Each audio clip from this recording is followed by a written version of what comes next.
So with Netflix about to dive into the Witcher universe, I have no idea if it's going to be great or absolutely terrible. But those who haven't read the books or played the games may have some questions before watching the show. The most obvious being, what is a Witcher? Before we delve any further into that explanation, it's important to note that there are some differences between the books and the games, and it's likely this will be the case for the show. This is relevant because in Andrzej Sapkowski's original books, a Witcher is referred to as a Wiedźmin, which Sapkowski then translated as a Hexer. The term Witcher only became the established translation when CD Projekt Red adapted these books into games. Since then, Sapkowski has used the term Witcher, and honestly, the Witcher sounds much more catchy than the Hexer. So what sets these Witchers apart from normal folk? How does one become a Witcher? And how are they able to slay these supernatural creatures and monsters? When the first humans arrived on the continent in the area that we now call Temeria, these harsh lands were unforgiving and filled with new threats they would have to defend themselves from. This task fell to a group of warrior monks, the very first Witchers, who would use the surrounding environment to enhance their own abilities and mutate and transform themselves into beings capable of fending off this new world's monsters. The process involved a mixture of mutagenic mushrooms, herbs, and plant stimulants. It would later be refined into much more of a science, but this granted them supernatural abilities and powers that would even the playing field, allowing them to hunt creatures and monsters that were used to being the ones doing the hunting. It's at this point in time the demand for witches was at its highest. The process of becoming one starts as a child.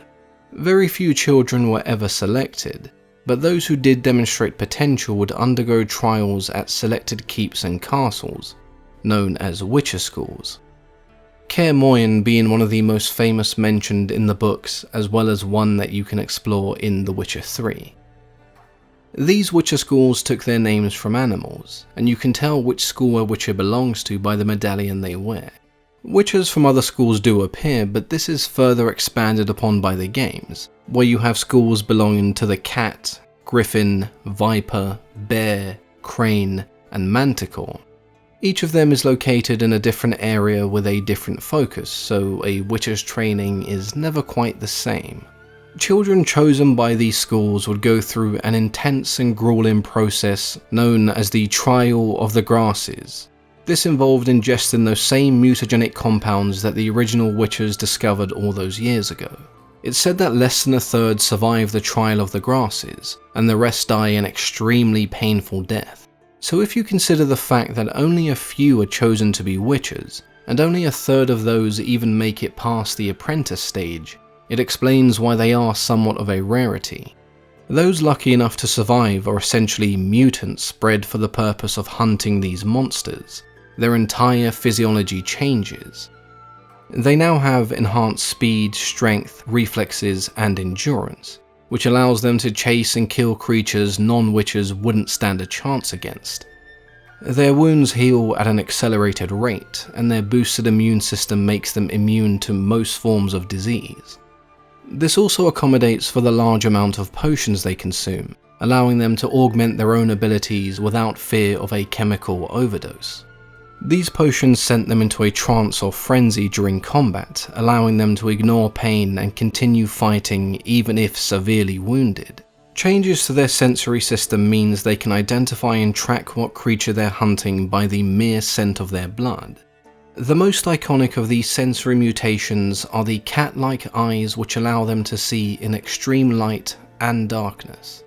Another side effect of this mutation is an extended lifespan, allowing witchers to live for centuries in some cases while still maintaining a youthful appearance. So if witchers can live for so long, it's not unreasonable to ask why they don't just breed a bunch and pass these traits down to their children, removing the need for the Trial of the Grasses in the first place. Well, that's not really an option. The entire process of becoming a witcher makes them sterile, so they need to select children from the outside to undergo these trials. Another side effect that comes from the Trial of the Grasses is a stunt in their emotional growth.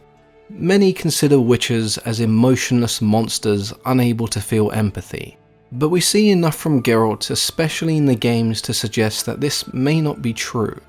From a very young age, these children are taught to control their emotions. If you also consider that they are trained to be cold-blooded killers, who have seen and experienced horrors normal folk could only imagine, being able to detach yourself emotionally seems to be the only way to remain sane. It also makes it easier to deal with humans refusing to pay for their service. I think it's more of a case of witches choosing not to show emotion because remaining calculated and disciplined is what keeps them alive. It also may be interpreted as a sign of weakness, which they are certainly not. It really just depends on the individual. Magic itself plays a fairly large part in the Witcher universe. Casting these spells often requires an in-depth knowledge of their magical formula.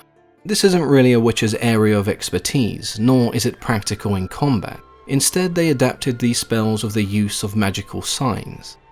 This means they can cast simple spells by mimicking the sign of their fingers, allowing them to cast a spell in the middle of combat with one hand and still wield a weapon with the other. They may not be spells as powerful as you may expect from a mage or a sorcerer, but signs are quick, require little concentration, and provide witchers with another trick up their sleeve.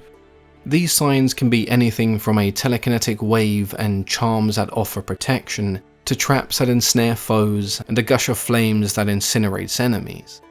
But even with all these physical mutations and the use of magic, they still required extensive weapon training, and there is one weapon that every witcher can turn to: their sword, or in this case swords, as many prefer to carry around too.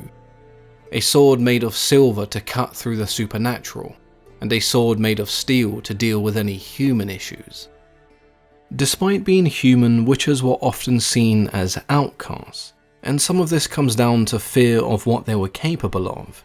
In order to hunt and kill monsters, they had to transform themselves into something that many labelled as non-human. It creates a dynamic where the people need the witchers, but there's always that fear that when the monsters are gone, they'll be left with the ones they created themselves. And this idea of a lack of emotion and empathy only further perpetuates this fear. With the threats to humans diminishing over the years, the need for witchers was also greatly reduced. However, this meant attentions then turned to the witchers, who along with their schools were attacked by those who opposed the use of magic. To summarize, witchers are essentially mutated super soldiers or monster hunters. It may be a dangerous and thankless job, but someone has to do it. As always, I've been your host, Mythology and Fiction Explained.